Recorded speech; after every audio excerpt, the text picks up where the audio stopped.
Bismillahirrahmanirrahim.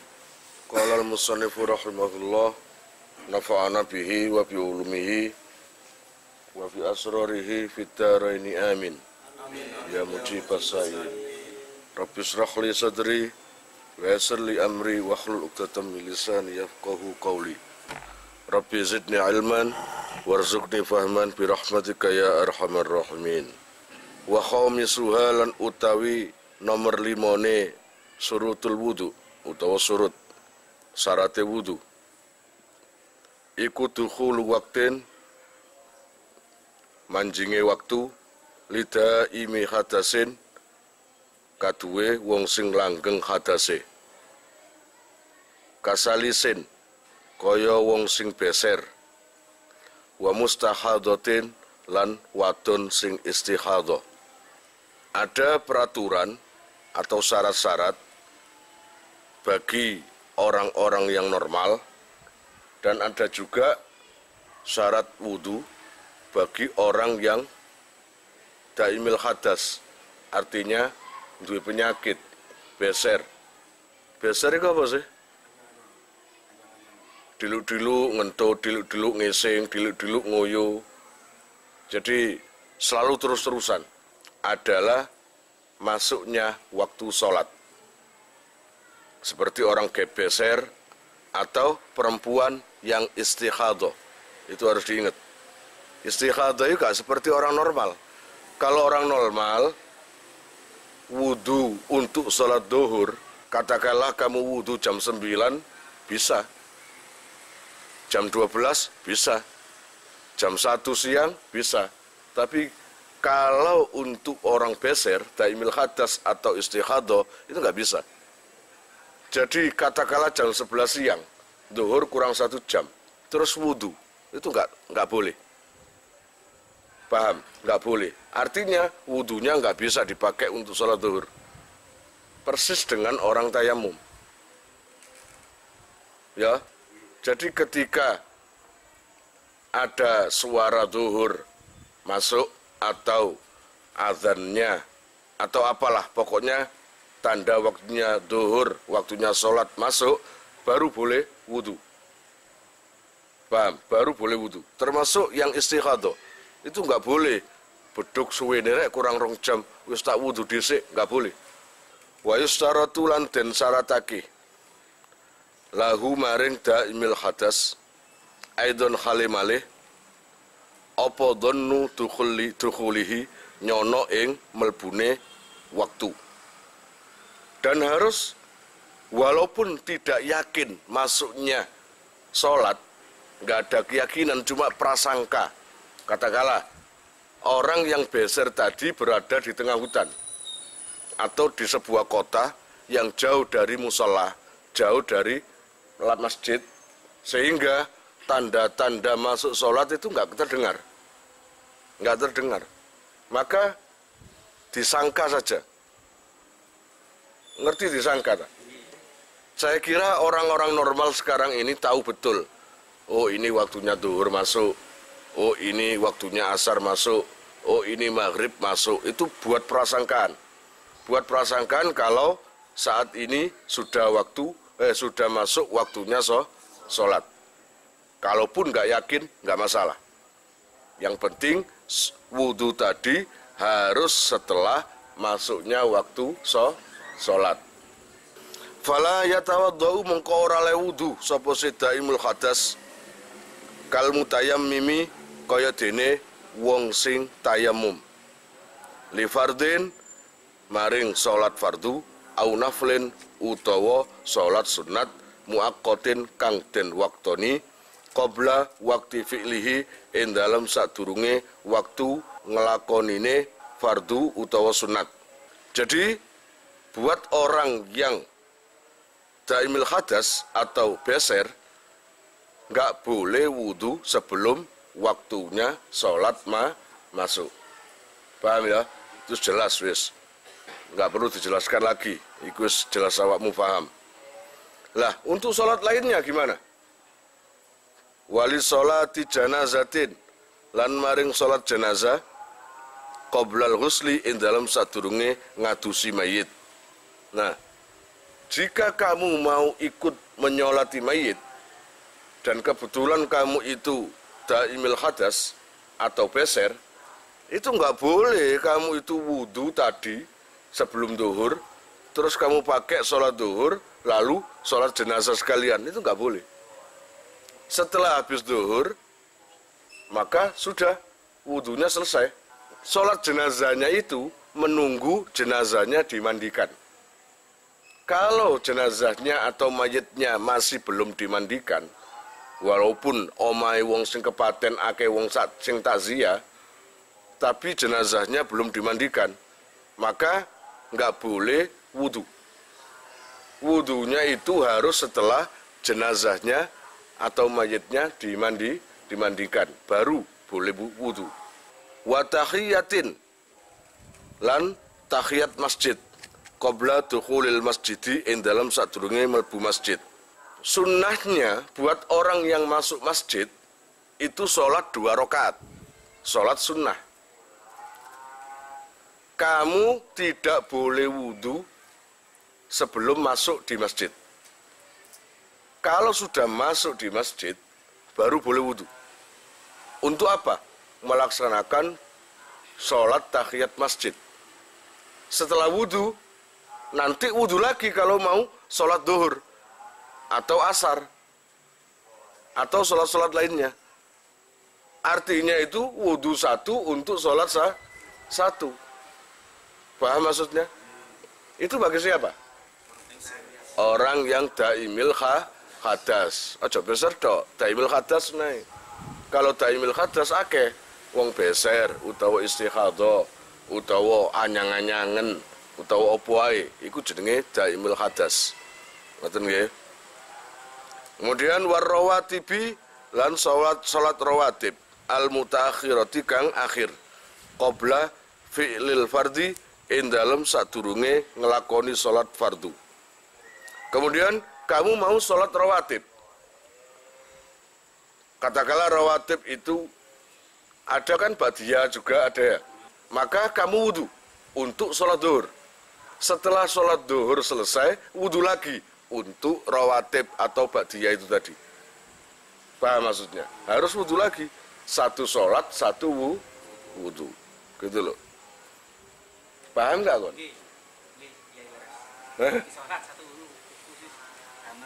Apa satu sholat satu terkuku? Maksudnya saat sholatan namanya nyekel terkuku. Satu sholat satu wudhu khusus sama tiang daimil hadas. Yo. Pun walazima lan wajib apa wudhuani wudhu loro. Au tayammumani utawa tayammum loro. Buat tayammum itu juga tayammum 2 kali.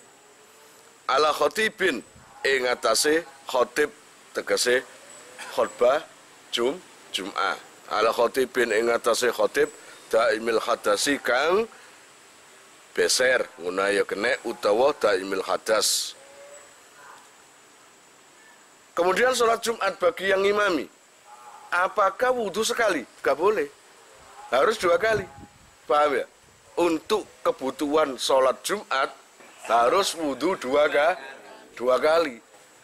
Jadi bagi khotib ini untuk sholat Jumat, untuk persiapan sholat Jumat itu harus wudhu 2 kali. Gitu ya. Apa saja perincian dari wudhu 2 kali itu? Akhaduhuma utai salah sijine wudhu'ani iku lil khutbataini maring utawa krono khutbah loro.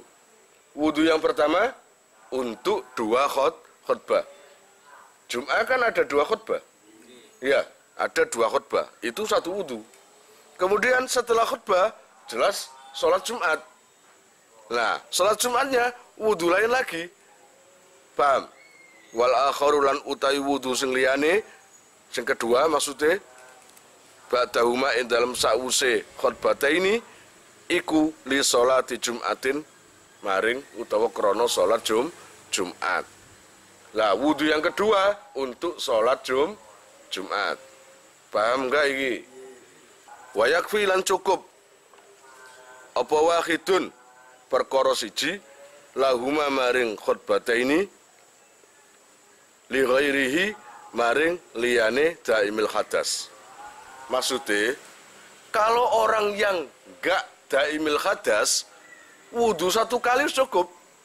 Wajibulan wajib alaihi ing atase daim utawa daimil hadas apa al wudu likulli fardin Allah ya Rabbi ya Karim maring saben-saben salat sing fardu katayamumi kaya madani tayamum wong sing tayamum.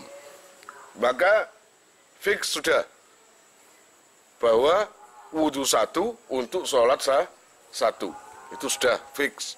Wa kadzalan kaya mengkono-mengkono wudu ghuslul farji yaiku masui farji. Buat daimil hadas itu juga karena wudunya itu 1 wudu 1 solatan, maka paketannya ada lagi disuruh membasuh farjinya. Kanggone wong anyang-anyangen ya berarti ngumbah rudale. Kanggone wong sing istighadah berarti ngumbah dompete. Sing krungu gak ngerti ya apa sih dompet. Masa wudu gak dompet? Kan ngono maksudnya. Buat perempuan itu ya ikulah anunya itu. Harus dibersihkan. Termasuk orang yang anyang-anyangan, daimil hadas tadi. Kemudian untuk yang namanya istighadah otomatis seperti haid, yaitu pakai pembalut. Dan pembalut itu ada kapasnya. Iya apa enggak? Gitu. Mbok kon gawe kok seng enggak masalah. Wa ibdalul kutnati lan ganti kapas. Kapas harus selalu ganti. Jadi ketika membasuh mau sholat mau wudu itu sekaligus untuk mengganti kapas yang sudah dipakai second diganti. Walaupun banyak darahnya buang, ganti yang baru. Nang di kapas iku. Kitab iku masyaallah. Allati bifamihi kang ono cangkeme farji. Oh, langsung mikir. Ketara ya, wajah mesum ketara ya. Ket mang tenangi ngesai. Bareng ono kalimat cangkeme farji.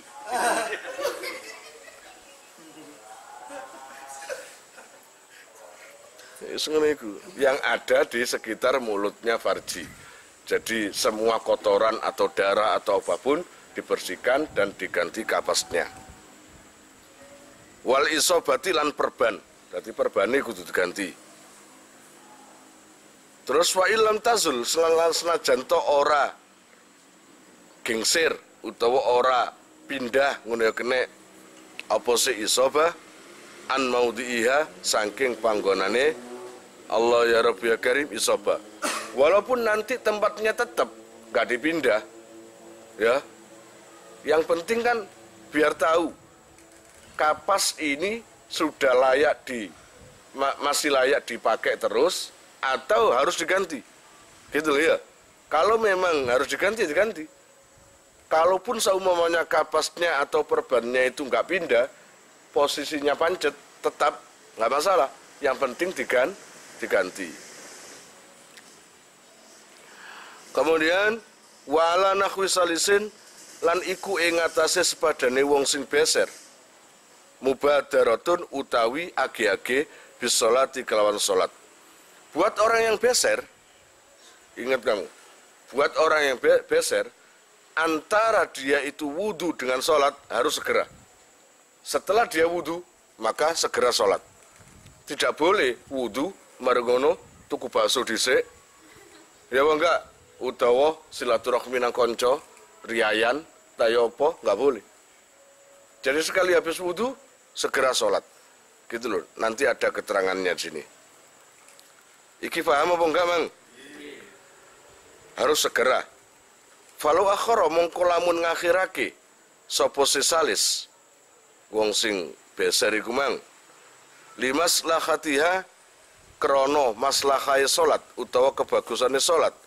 Kan tidhomi jamaatin koyok ngenteni jamaah au jum'atin utawa jum'ah wa in ukhirat lan senajan den akhirake apa si jamaah an awali waktin saking awali waktu kadhihabin kaya dene budalan ila masjidin maring masjid lam yadurrahu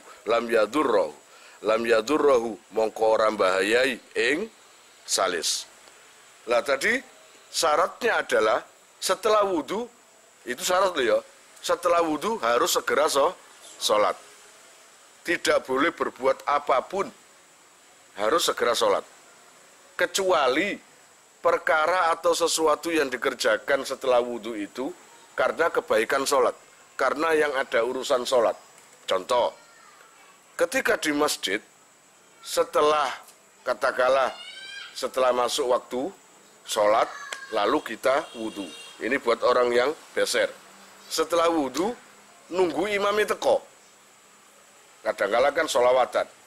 Astagfirullah, utawa sholawatul liyani atau lainnya. Kebetulan imamnya itu keturun. Utawa gak teko-teko, kan sholat suwe, baru teko. Nah, itu gak masalah. Atau budal Jum'ah gak komat-komat, khotbahnya suwe. Ya toh? Itu kan berarti gak nganggur. Jadi dia itu gak nganggur.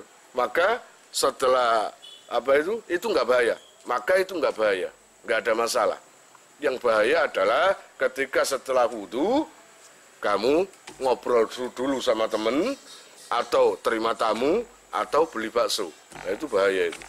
Wallahu a'lam bishawab.